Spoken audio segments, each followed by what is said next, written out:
Saudara-saudari terkasih, seperti yang sudah kita ketahui, dalam hal pandemi virus corona COVID-19 Papua sudah dinaikkan statusnya menjadi tanggap darurat, berlaku mulai 9 April sampai dengan 6 Mei 2020. Konsekuensinya menyangkut sejumlah hal yang perlu kami tegaskan, antara lain: 1. Ketetapan yang sudah dijalankan sejak status siaga diteruskan dengan lebih tegas lagi.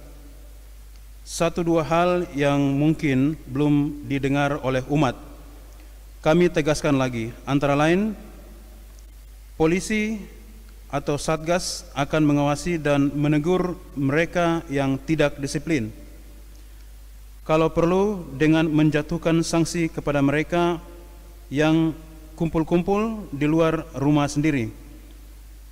Mobilitas orang masuk keluar Papua ditutup penuh.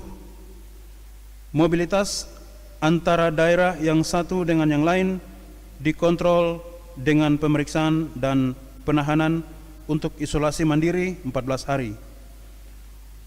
Kumpulan banyak orang untuk ibadah di gereja pun tidak diizinkan.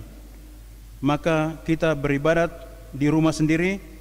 Kalau memungkinkan, kita bisa mengikuti ibadah via siaran live streaming atau dari RRI. Yang kedua, orang kantoran harus tinggal dan kerja di rumah.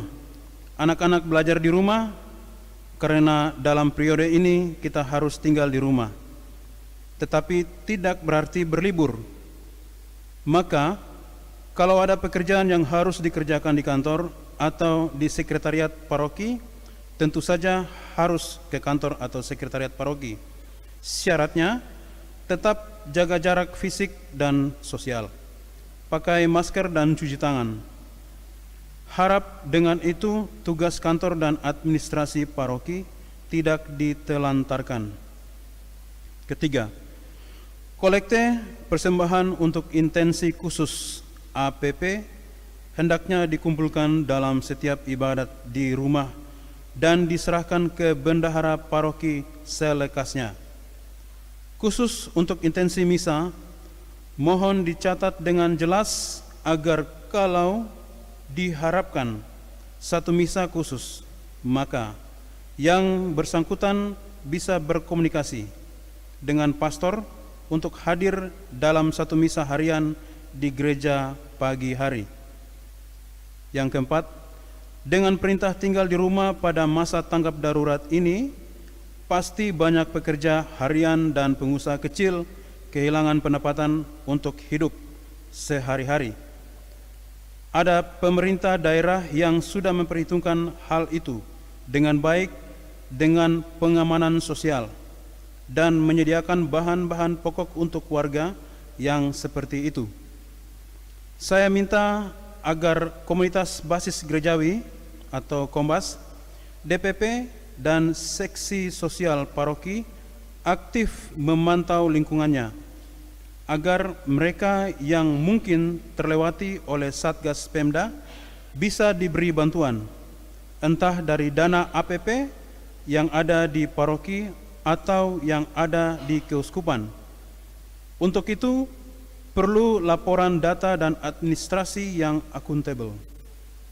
Kelima, selain itu, sampai akhir tanggap darurat atau lebih lama, kita masih ibadat di rumah-rumah.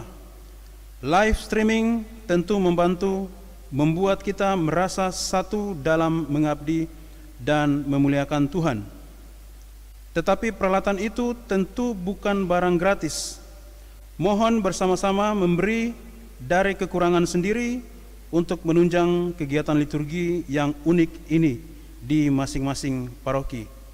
Akhirnya, biarpun dalam suasana cemas dan duka, saya mengajak semua saudara-saudari, semua untuk menyerukan haleluya. Tuhan bangkit, Dia hidup dan kita pun hidup dalam Dia. Haleluya.